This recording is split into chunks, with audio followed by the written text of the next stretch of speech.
In Activity 4, High and Low Pressure, students are introduced to the concept of air pressure. They first observe that air pressure is exerted in all directions, and then relate air pressure to wind and weather forecasting.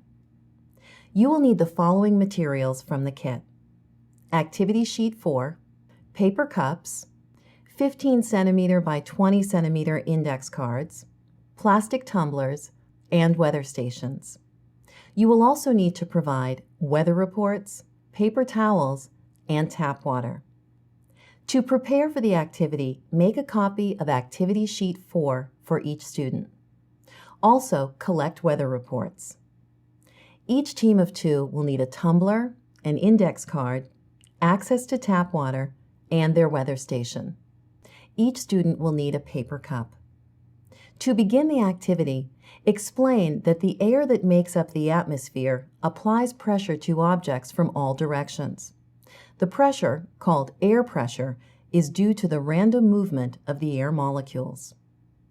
Ask students, have you ever been riding in a car or on an airplane and felt your ears pop?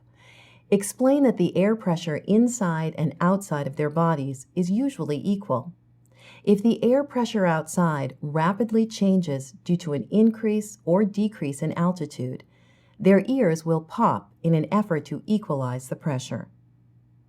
Remind students that air pressure is one type of weather data meteorologists use to help them forecast the weather. Explain that the pressure of air can be measured in terms of weight of air per unit surface area. Encourage students to envision a column of air rising from 1 square inch of the Earth's surface all the way up to the highest part of the atmosphere. At sea level, this column of air weighs 14.7 pounds. So we say that the air pressure at sea level is equal to 14.7 pounds per square inch. Next, distribute a paper cup to each student. Have them place the open side of the cup over their mouths, holding it tight to form a seal, and inhale deeply until the cup collapses. Ask students, why do you think the cup collapsed? Students should understand that they took the air out of the cup when they inhaled, causing it to collapse.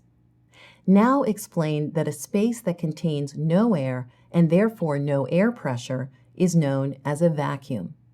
Tell students that when they inhaled and took most of the air out of the cup, they created a partial vacuum. At that point, the air pressure inside the cup became much lower. The air outside the cup then had a relatively higher air pressure. This higher air pressure crushed the cup. Describe the next experiment by telling students that they will fill a tumbler with water, place an index card over the top of the tumbler, hold it in place as they turn the tumbler upside down, and observe what happens when they remove their hand from under the card. Distribute Activity Sheet 4 and the materials. Have students draw the experiment on their activity sheets and record their predictions of what they think will happen. The inverted tumbler experiment works for about 20 seconds. Then the pressure will release and the water will spill out. Therefore, you should conduct the experiment over a sink, dishpan, or bucket. Instruct teams to fill the tumblers 3/4 full with tap water and place the index card on top of the tumbler. Have one team member hold the tumbler in one hand and the card in place with his or her other hand. The student should then turn the cup upside down and carefully remove his or her hand from under the index card. Have students record their observations on their activity sheets. When students are finished recording their observations, ask, what do you think kept the water from spilling out of the tumbler? The simple explanation is that the water kept from spilling because the air pressure outside the cup was greater than the air pressure inside the cup. So the outside air pressure was pushing the index card against the tumbler and holding it there. This experiment is a simple demonstration that air pressure acts in all directions, including up.